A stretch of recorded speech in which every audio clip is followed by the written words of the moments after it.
What's up, everyone? Nick from Comic Culture here. It's time for Nick at Night, my weekly comic book review show. Let's get into these books I read this week. Starting over in DC, we had New Gods issue number 12, the conclusion of Ram V's run with New Gods. Now, my review is going to be from a series perspective. I'll touch base on this particular issue here. So I had very high expectations when I heard Ram V was going to be doing New Gods. I think Ram V has that kind of a voice, you know what I mean? He can speak to these kind of oddball characters in this cosmic grand scheme.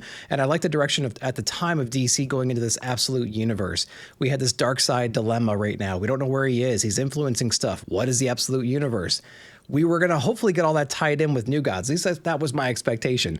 We didn't get any of that at all, really. What this series really did was it completely displaced the New Gods as we know them today. It brought them back down to Earth. There's some changes in the leadership structure that I'm not going to necessarily spoil, but it gets passed around a little bit, right? Highfather passes this down. It gets shuffled around a little bit. We get some new status quos, which is interesting. We get a little bit of a to be continued here, and we get a very loose thread for Darkseid himself and how Darkseid is kind of pulling the strings, I guess, from behind the scenes. Different people he's involving on Earth to help him do just that.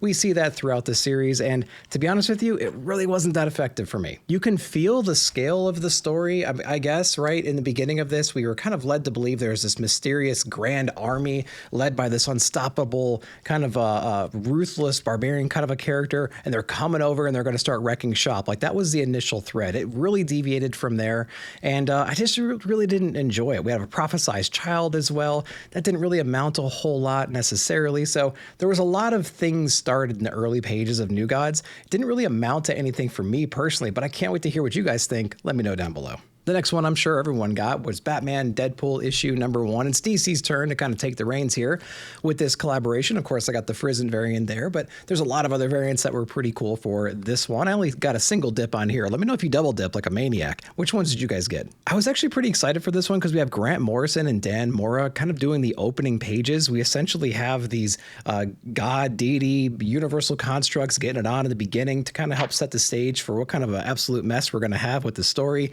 We have Batman and Deadpool crossing paths. We have a lot of blends of just weirdness, right? We have like Court of Owl stuff in here. We get some Lazarus Pit nonsense. We get some Cassandra Cain from the most recent Deadpool Wolverine movie. The same kind of idea happening there. We get some other people in here that are just kind of manipulating the story and the scene and everything. And so like there's just so many crazy, weird things happening in this book. It doesn't take itself seriously whatsoever, even though it has Batman in there. Grant Morrison, man, even he can't resurrect a guy like Deadpool and make him interesting from my point of view. That was kind of a mess. I did not enjoy that story at all. The story I was really looking forward to was drawn by Hayden Sherman. We have James Tynion, Joshua Williamson, and we have Scott Snyder. How could you possibly go wrong when you have Constantine and Doctor Strange with Hayden Sherman and those writers on the book? Well, I mean, they did their best and mission accomplished. They ended up turning it into a complete mess. I like the idea of it, of Constantine showing up at the Sanctum Sanctorum, kind of messing around with Doctor Strange, and they're kind of comparing notes about how magic works in their area, about how dark it is in the DC world and how light it is on the Marvel side. And then they're kind of trading blows back and forth, right? Trying to give each other perspective throughout the story. It really didn't go anywhere. And I think that those two characters together on some kind of a one-off adventure, you could have done so many cool things with, but nothing really landed for me. So again, that was another big disappointment for me. Tom Taylor writing X-23 and Nightwing, that was a pretty cool story. There was some interesting banter in the very beginning of that about their upbringing and how, you know, maybe they have more in common than they think. That was a pretty cool look behind those characters, but that story kind of went out of control pretty quickly and kind of ended on a dud. There is a Harley and a Hulk comic towards the back as well. Man, I just glanced through that because I don't have time for that nonsense. I really didn't enjoy what I was reading there or seeing on the page. And there was another one with like Kamala in Static. I'm like, no, we're good there. So again, another crossover event that just did not do it for me. Shame on these guys, man. I mean, this could have been something insane and super special with great creators on there. They had some good creators on it, but the execution was just really bad, I thought. What'd you guys think, though?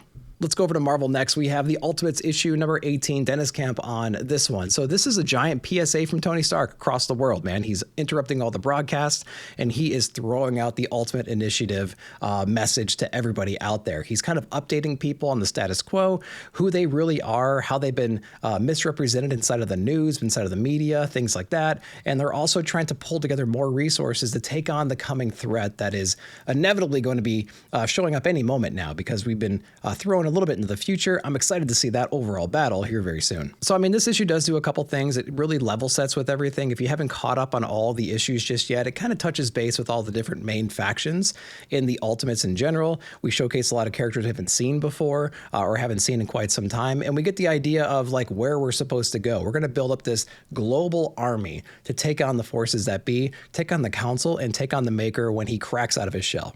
So yeah, I mean, the whole issue is just basically a big monologue from Iron Man just to kind of rally the troops and get everyone excited to step up finally and be the people they were meant to be originally. So kind of a, not a, like maybe like a sidestep kind of an issue. We're going to see where it goes and where it amounts to here in the next couple of issues. But let me know what you guys thought of the Ultimates. Issue number 18's out. Let me know if you read it. Continuing Marvel, we have Predator Kills the Marvel Universe issue number 4, Benjamin Percy on this one. Really great issue. Lots of action in here, and we're starting to see the resistance on the hero side, right? Kind of build up and take on the threat head on.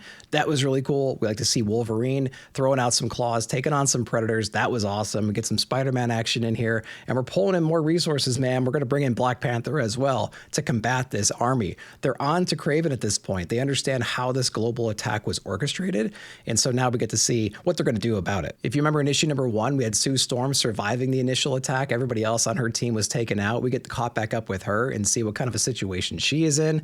And yeah, I'm excited, man. We got the heroes stepping back up, trying to rally the troops and fight this awesome Predator army. I'm excited for it. Really fun comic. Let me know if you read it. All right, let's go over to Mad Cave for the next 2 books. It Killed Everyone But Me issue number 3. If you're into Something's Killing the Children, you need to be reading this book because it's better. I've said it 100 times and I'm going to keep saying it. There's something about a story where you have this younger person who was traumatized by like this serial killer. She's the only one alive. She comes back to that person many years later, and there's that relationship that they have, that personal relationship.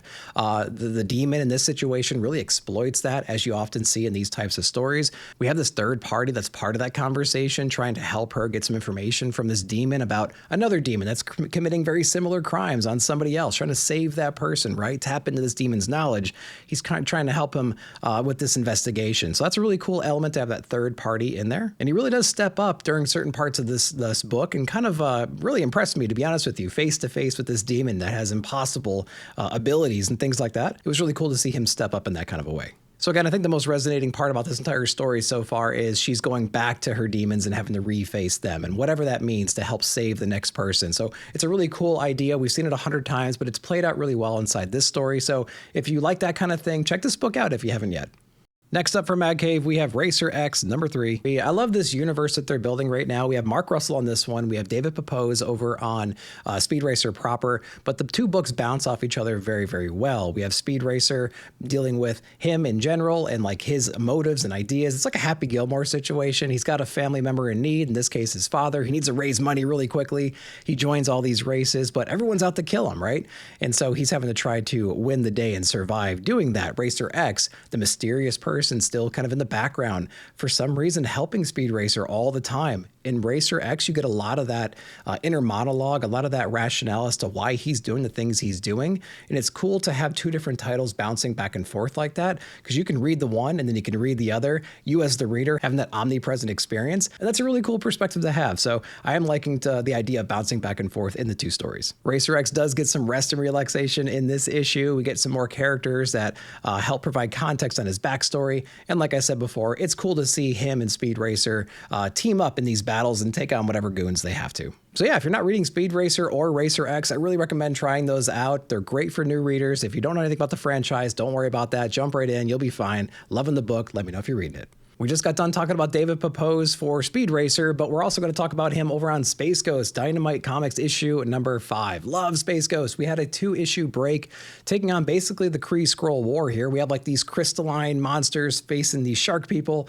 There's 2 warring cosmic factions. They were going to get back together. They were about to sign their peace treaty, but something got in the way to kind of tear them further apart into all-out war. And Space Ghost is basically caught in the middle of this whole thing, trying to prevent this mistake from happening. Again, Jan and Jace and Blit play a pivotal role inside the story, so they're not just some throwaway kid characters that are annoying. They're actually impactful and resourceful. You root for them. You want them to succeed.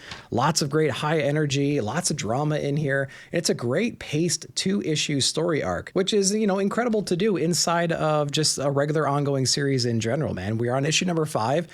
A couple of those have been level setting, seeing where we're going right now. and then you get thrown into this little side quest epic series. It was really cool, really well done. Again, really well paced, amazing artwork, lots of drama, like I keep saying, and great characterizations. I love Space Ghost. You really need to be checking this one out. Let me know if you are. All right, let's go over to IDW next. We have Twilight Zone issue number 2. Tom Scioli is on this one. He's doing what is he doing? The writing, he's doing the letters, he's doing the art on this one. So if you're a big Tom Scioli fan, you're going to recognize a lot of styles inside the book. It is a trippy Twilight Zone kind of a story. We have a bunch of astronauts that are going through space. They arrive at a mysterious planet. This planet seems to adapt to their conversations in particular. A lot of quirky, eccentric characters, lots of weird little one-liners showcasing some of the horrible pasts of them. But the conversations seem to drive the creatures and the environment, things like that inside of this planet. And it's kind of cool. And we actually get to see a little bit of a peek behind the curtain, the beings that run all this and why they do the things that they do.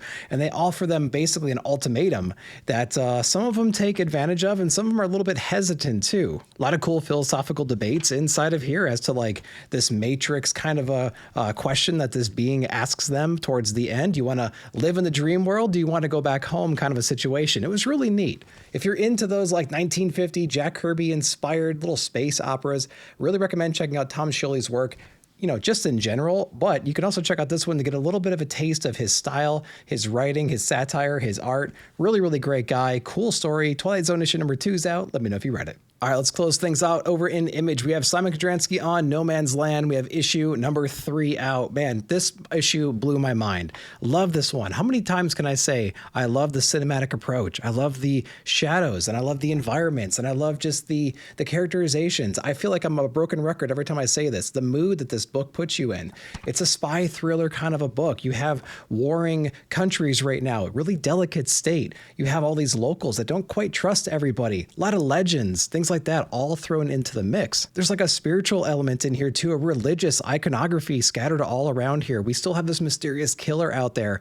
We have an FBI agent who is, trying not to think about all the drama from home and trying to survive the day and trying to solve this murder mystery at the same time. So many layers to this book. The story really ramps up through this issue. Really great pacing, climatic end to this issue right here, leading us into an inevitable, exciting conclusion to the story in general. And I am all for it. I cannot wait to see where this story goes. No Man's Land issue number 3. Definitely check this book out. One of my favorite out right now. Let me know if you got it. Then we're going to wrap it up with The Sacrificers, issue number 17. Rick Remender on this one, Max Tremora on the art. This issue was spectacular, man. There's been 16 issues of buildup leading to this moment. You needed every single one of those issues to just layer the weight on these characters, on Saluna, on Pigeon, and you have to put all that together first before you can really appreciate this issue right here. We had a big battle that happened in the previous issue. We didn't quite know if she was going to adopt the power her father was trying to bestow on her. He was trying to basically keep her from killing him so he can regain his throne. Where do we go from there? We explore all of that inside these pages. Does it go according to plan? Absolutely not. But you, the reader, have a sense of where the story is going to go. It did deliver on that, and it was exciting, and I loved every minute of it. But again, this issue doesn't exist without the weight and the gravity and everything of the past 16 issues. We were building up to this moment, and it was well worth the wait. It has a to be continued at the end of this, which I'm really excited for. I have no idea when it's coming back. Maybe I just missed solicitations or whatnot, but I am so on board for more Sacrificers. So glad it's going to keep continuing. Gotta read this book, guys. It's awesome. Let me know if you are. And then we're going to wrap it up with Capes issue number 1. Robert Kirkman on this one, and we have Mark Englert on this. So this is a remaster of a 2003 series. It's in the Invincible universe, I suppose. I didn't read that original one, but they redid all of the art and the coloring. I think they messed with some of the lettering as well, maybe some of the script. And it was pretty cool. I liked it. So if you're into Invincible type stories, this might be something you want to be checking out. Basically, we have all these different superheroes. They're working in like a police station kind of a format. There's a day shift. There's a night shift. There's really well-known guys out there that are saving the day with a mix of powers that are pretty obvious. So that was kind of cool to draw those parallels between like, Marvel and DC kinds of heroes. But, it's really a story about this new guy coming onto the force. He's working with one of the veterans right now. They're doing their thing. And there's a lot of funny moments and things like that occur. A lot of insane bosses, a lot of monsters coming back from the past. Some heroes we thought were missing are showing back up. Interesting story overall. It was a cool palate cleanser kind of an issue. Capes number 1 is out, the remastered edition. Let me know if you read it. All right, guys, that's what I read. That's what I thought about it. Let me know down below what you read and what your favorite books of the week were. While you're down there, like, subscribe, share, hit that bell notification to be alerted whenever I put out new videos. Thank you so much for watching. We'll see you in the comments.